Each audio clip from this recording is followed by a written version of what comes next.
Really nice. Thank you.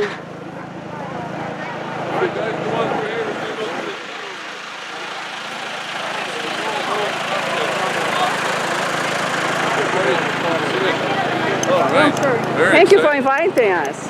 Thank you. Grab a cocktail and go in the backyard and do Soft and sour. And then you just walk around. There's alcohol in here. There's alcohol in that? Is that okay? Alcohol?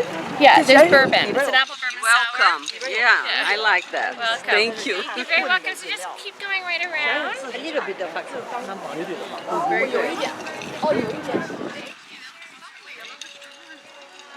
Lovely. Just keep Look walking at around this. and change it.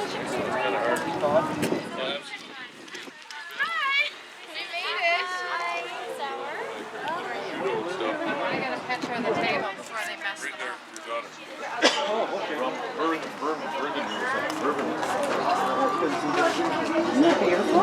Wonderful. Great welcome. Amazing.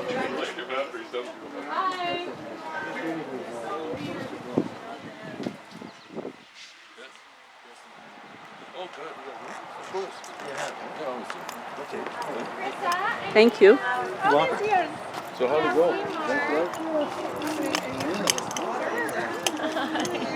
I can't lose a moment. Oh no, we should keep on going. Yeah, thank you. Joe, welcome everyone over to the table so they can have. What a moment. We have more cocktails going.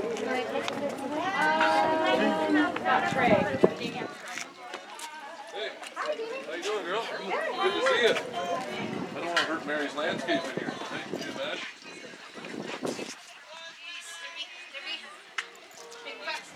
How many languages do you speak, Carissa? Three? Three languages? Okay, can you say something?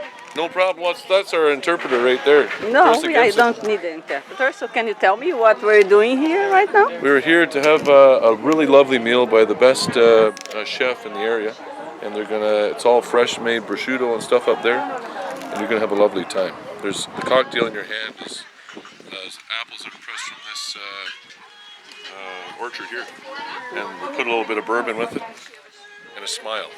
Okay, thank you. Thank you very Welcome. much. Welcome. Okay, so few words for me now. Okay. I think I deserve. Okay. You want an apple tree in the background? Oh yeah, would be nice. Okay, let's aim for these apple trees over here. Okay, you can start Okay, telling me. Give me the overview of your company. okay. I would say 1958, Algoma Orchards started up over in Whitby by the Scholten family. This is a family that came out of Holland, okay? And they were packing apples and running over to Dominion stores.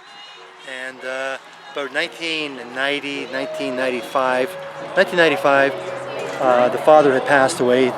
Robert Scholten had taken over the driving force in the company. And their market share was shrinking and our market share was expanding, so they were packing apples for the old Twin Brand orchards. So there was amalgamation about 1997, I should say. And the two companies came together. They had the packing line that was fairly new. They also had a lot of storages and trucks and whatever. We had national grocers. We had the big market. So it was a good fix. So over a period of time, the Scholtens stepped out, and Kirk Kemp came in probably about 7 years after that, 6 years after that. So currently right now, it's down to two families, the Gibson and the Kemp.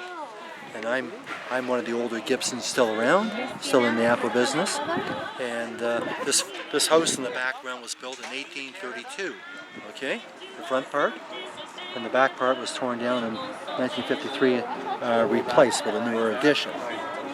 So they've been growing apples here, I'd say, since 1870, 1880. Everybody back then probably had 4 or 5 acres of apples, mixed farming, okay? But my grandfather, who I never knew, he went heavily into apples. My father followed him. There used to be 6 Gibsons growing apples 60 years ago in this area. Now we're down to 1 Gibson family, okay?